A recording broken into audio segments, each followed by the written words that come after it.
face a nationwide ban across the United States. The company responding to the ruling saying, and we quote, the TikTok ban was conceived and pushed through based upon inaccurate, flawed, and hypothetical information resulting in the outright censorship of the American people. So how do you feel about this? Let's dig into it a little bit with ABC News contributor and SiriusXM radio host Mike Muse.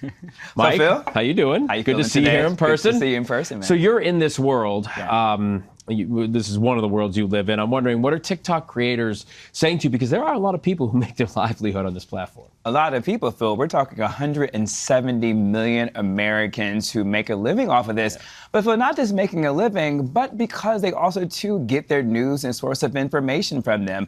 TikTok has become more than just videos and dancing. It's become places where people can build community. It's where grassroots organizations can organize. It's also, too, where small businesses can really market and advertise their small businesses. They don't have the big budgets to do traditional mainstream. And so there is a frustration about it. And then even if you're not a TikTok user, there's a frustration for a lot of Americans, and particularly for myself, who are interested in tech policy and who've really been asking for the United States government to pass effective policy to protect American citizens, particularly thinking about data privacy. You know, the U.S. Congress has yet to pass any data privacy laws. Next, artificial intelligence. If it's such a national security interest, deep fakes is one of the biggest threats to American citizens. But yet there's no AI regulations, where we've already seen the European Union already pass bills for artificial intelligence. And then when you come and you look at President Trump elects one of his key advisors, Elon Musk, who's going to be heading up the Department of Government Efficiency, when he purchased X,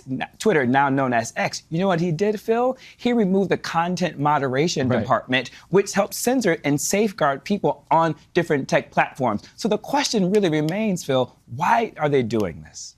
It's a good question. And you're right, with AI, it's like the wild, wild west out there. I'm wondering if TikTok is banned. I mean, because it's a competitive marketplace for these big companies. Do other companies like Meta benefit? They do and then they don't, because what you happen is no different than what we've been saying when these tariffs come to play. There could be also too a possibility for trade war. We're also too seeing that right now in China's response to when the conversation to ban TikTok happened. China asked Apple to remove Meta's WhatsApp from its system to block it from Chinese users. The other thing that comes into play is with this law being taken into effect, Apple and Google will be fined civilly if they update and include it in their stores for updates.